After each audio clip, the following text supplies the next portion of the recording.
We're going to get started. Good afternoon, everybody. This is the post-show conversation for Proxies. I'm Laura Quinton. I'm one of the scholars in residence here. And I thought we could just go down the line and everybody could introduce themselves and tell us what your role was in this piece. Sure. My name is Ilya Vidrin. I am artistic director and choreographer for Proxies. I'm Steven Geofrey, computational design and dramaturgy, working with the sensors. Hi, I'm Mel Hsu. I'm half of the music team. The other half is somewhere here, Eric Seligman. I am also lead on music tech. Oh, fantastic. Thank you, guys. So I have a lot of questions for you all, so many questions, so I will try to narrow them down. But I thought I could start with Ilya. So you and I had a conversation yesterday where you said, as you've been thinking about this piece, the image that's coming to you is the image of an iceberg. And you said that you feel like the audience is really only seeing the tip of the iceberg. So I wondered if you could tell us more about, what is the audience seeing and what are we not seeing in that kind of metaphor? Yeah, absolutely. And thank you for bringing that up, because the iceberg, I think, as a metaphor just emerged when we arrived at the pillow. The performance is, you see the dancers are wearing some tech, but we think of technology often as a digital tool, but our language can also be a technology, right? It's the technology that allows us to communicate with each other and understand each other. And oftentimes when we think of technology, we think of you push a button and something happens.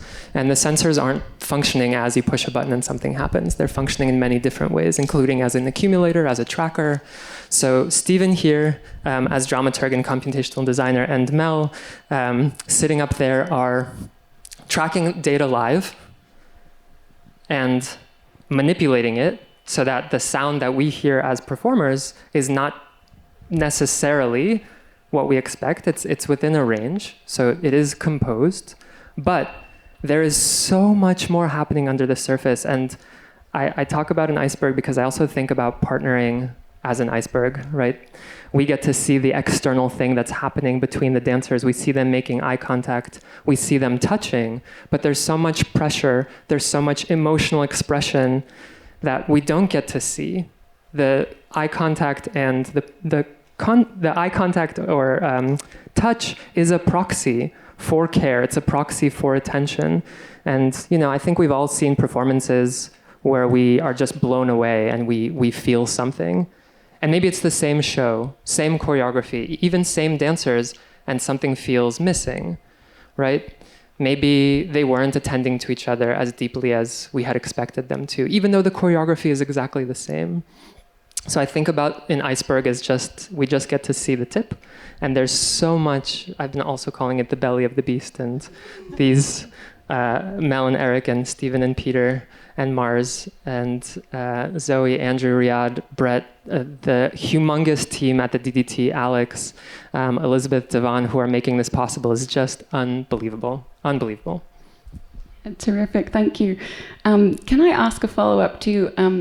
Could you talk about one of your favorite moments where the movement and the technology are interacting? And could you explain to us specifically how that's happening? Because it can seem so mysterious at times. Yeah, it's hard to choose a favorite moment, but I think I'll say that what's happening on the platform is also its own world, right? So that is one of my favorite moments because the platform for me, it symbolizes a lot of things, but in a way it also symbolizes the ideal world that I wish we lived in, that was just filled with attention and care and a virtuosity of listening. So the sensors are tracking changes in foot pressure, changes intensity, location, and duration of pressure.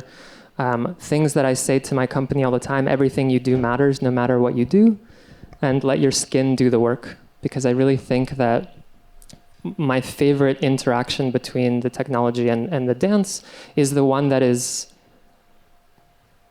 allowing us to pay attention to how our little movements matter. Well, great, thank you. Mel, I'd love to turn to you. Could you tell us a bit about, your work as a musician in Proxies? What are you doing up there? And also, can you talk to us a bit about Tchaikovsky and the role of the Fifth Symphony? Can I phone Eric for the Tchaikovsky part? Sure. I didn't ask him. Eric, can you just be on standby? Where are you? Would you be willing to just move a little closer for the Tchaikovsky part? Thank you. The first question was... Just tell us, what work are you doing up there, and what is it like being part of this piece as a musician? Oh, I feel like we just ran a logistical marathon. So my heart is like... and so I personally just need the moment to slow down. And so thank you all for slowing down time a little bit with me. So Eric and I went to elementary school together. We started playing music at the same time with the same orchestra and the same band director. And so we have always been in each other's musical orbits and came back together for this piece, for Ilya. And our process, I wonder, can I just pull you up? Is that okay? Is that okay? I'm just going to switch. Oh, okay. Can we tag team this compositional process? Of course. So Ilya says, I really love this symphony. And then Eric. Then we have a slumber party where we choose, we dissect the symphony and select some of our favorite seeds. And then we position them within our compositional process differently. And so there are just a few seeds that are being reworked and reworked and reworked over the course of the piece, done with different instrumentation, manipulated metrically and harmonically.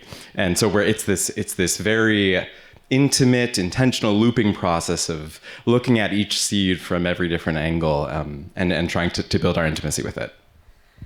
And the task that Ilya challenges us with is, can you be a whole symphony with just the two of you and choir? And we say, how much time do we have? And so we work to, we've been working on these vignettes for many years, at least 3. And every time we come together, they change a little bit, they deepen, we learn more about them. And what's so beautiful is that each piece carries parts of every part of our journey. So you hear paper ripping, that is actually paper. Because when we think about our first technologies, they are our bodies, it is paper, it is fire. We don't have fire sampled in the recordings. We have a fridge in there. We have my parents, who are here, sorry, hi. My parents' old 90s Dell keyboard is being played live. And so I think when we think about technology, we are honoring every iteration of technology that has brought us to this present moment. And so Ilya intentionally ends with us just live 2 voices, because it can be this really remarkable, particularly we're so spoiled in this incredible theater, or this incredible team where we have 12 speakers that we get to choose where everything comes out of. And so there's the beauty of how much technology we can use to create new and impossible worlds. And we're being challenged beyond our limit. And there's this beautiful thing where, because we're a little farther away, we're tuning in to things we can't see in the dancers. So when there's a little bit more pressure, or when their feet just comes up like a little bit from the platform, we're hearing changes in our ears, and it's incredibly intimate, though we are so far. It's like a long distance relationship. That's very intimate. What was the last thing I wanted to say? And to the point of this whole piece is, I know you didn't ask me, but my favorite moment is These moments where I get to stand up and experience it without literally 5 screens and 4 different earphones in between us. And I just get to be with them and watch them. And that part always moves me. And I remember, like, no amount of technology is going to replicate what it is to be like, hi, and just to feel the energy in the room. And so that's what's going on in our land. Beautiful, thank you. Steven, can I turn to you? Can you tell us a bit about your role? You know, what is a dance dramaturg for people who don't know? Also, computational design. I feel like that's something you don't often see on a dance program. And perhaps also, if you have a favorite moment, you're welcome to share. Yes, it seems like there's a theme with the favorite moments. So my role in all of this is I've been deeply embedded in sort of the creative process of this piece for many years. I'm on the technology side. I do data visualization. I do translating sensor data into sound, into lights. My particular specialization is design and information design and data visualization.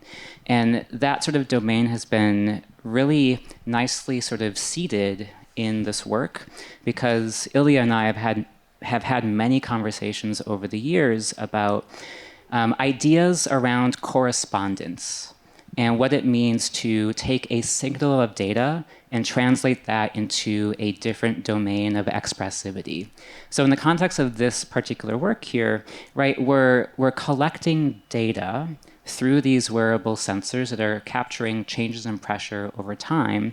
And we're collecting data from a particular domain of information, which is the body, which has its own sort of range of expressivity that is then translated into sound. That's then translated into changes in lights. And the thing about sound and lights is that those are also their own domains of information with their own ranges of expressivity.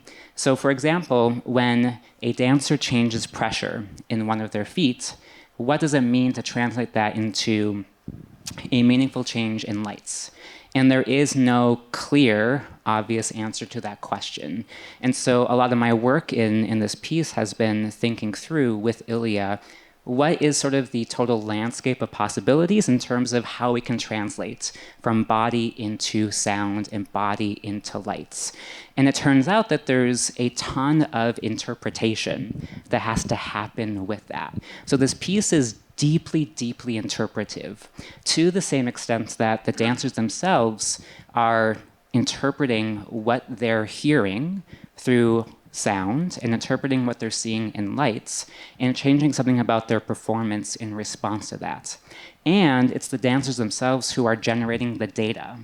So we create this sort of feedback loop where we're recycling data that starts in the body that then gets translated into data in sound and lights, which then gets retranslated back into the body as the dancers are responding in real time to changes in their environment.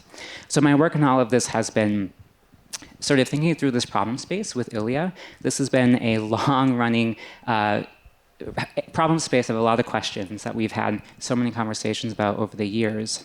And sort of in conjunction with that, building up the computational architecture infrastructure to enable the translation from body to sound, body to lights.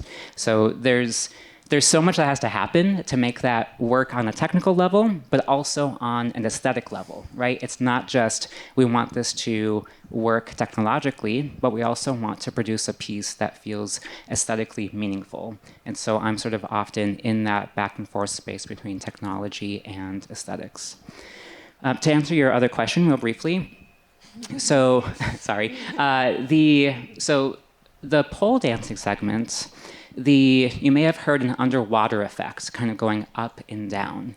That was being actively produced by the dancers on the platform. So as they were moving and shifting weight in their feet, that underwater effect is going up and down, and the dancers are responding to that in real time. So I very much enjoy that piece because I get to really just sit back and watch what happens, and the dancers are doing all the work, and the technological infrastructure is also doing all the work to translate.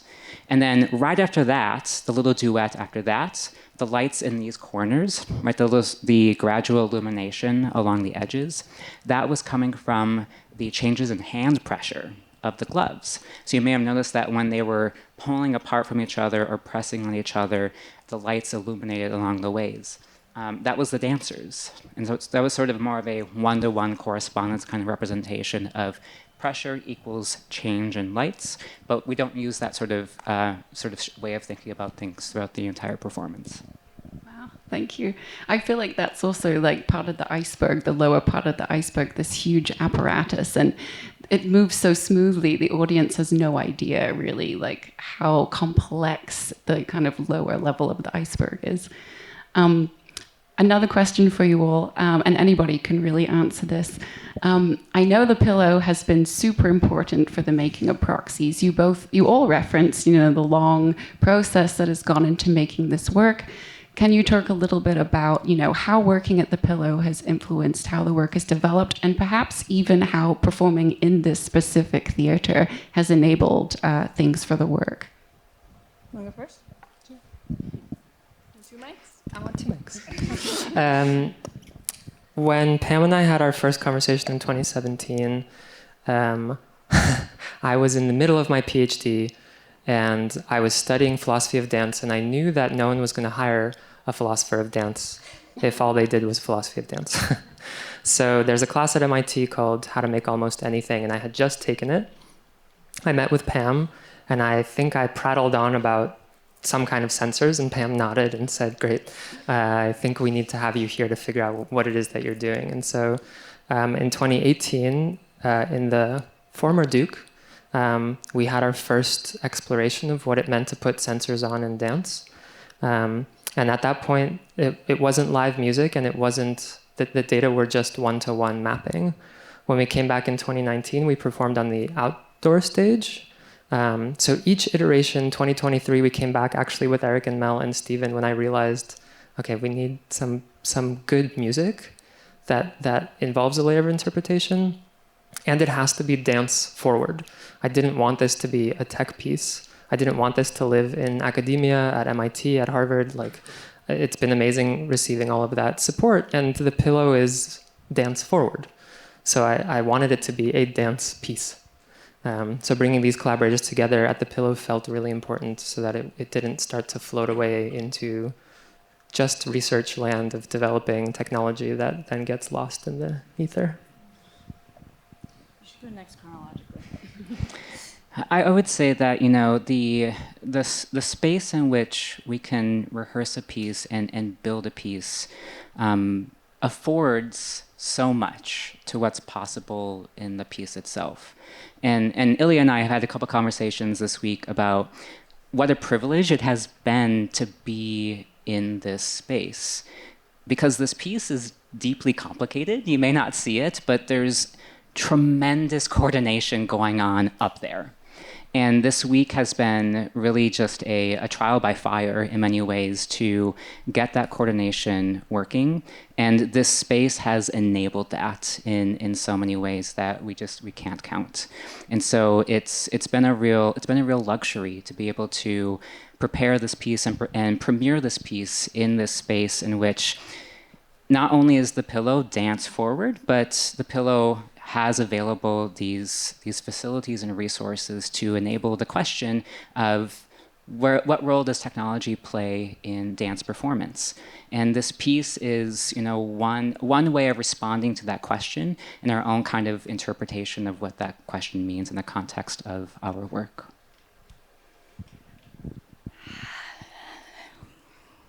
I and Eric came to the 2023 Pillow Lab across the path.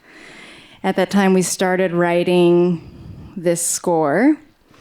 We also didn't have sensors integrated. We had a screen in front of us with visualizations of the data. And so we weren't, what do I mean to say? We were responding to the data in our own interpretive way, live in the moment. And I remember us sitting with Steven and Peter right across the way in 2023, and we just said, wouldn't it be so cool if we could have the signal data from the sensors affect our computer. And so when we're playing, wouldn't it be amazing if it, and you saw it, with more pressure, sound goes to one corner. With the release of pressure, it goes suddenly to the other corner. And that time we were just kind of talking out of our brains.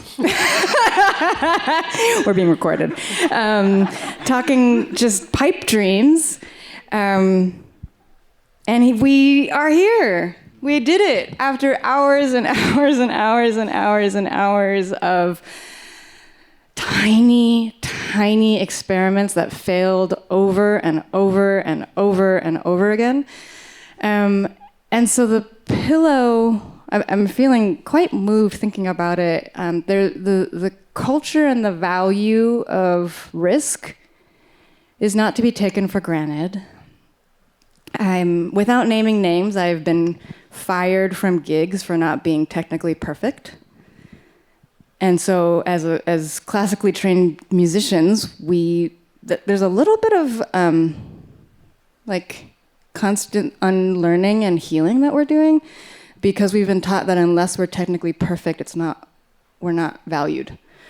And so the value in the culture that this room, this history inspires is one of innovation, to use Pam's words, but also risk to fail and really mean it. Because people can say we are here for failure, but true innovation requires knowing that the whole thing could fall apart immediately. There was one day where we were running something and the computer just turned off and then turned on. And we were like, okay, can't control it. Those moments happen, and it's terrifying that this beautiful thing we're curating for you a computer could just, I don't even know what it was. I sent the code to Steven. I said, please interpret this. It was some syncing bug, and we were like, well, okay, send report to Apple. That's all I could do. But since the beginning, and I really, really want to shout out this team, the number of emails, particularly in such an immense festival where you have so many groups coming in with so many needs, the amount of time you have all given to really listen to what our dream was and said yes. And with loving boundaries when you knew that there was something that you couldn't do, but the yeses are the only way we could have gotten to this. I've never been able to design in a room with 12 speakers where we could control the movement in a circle. And so to be able, you can't, the ways you can learn how to play in an actual playground, like how important that is to have the playground to learn how to play.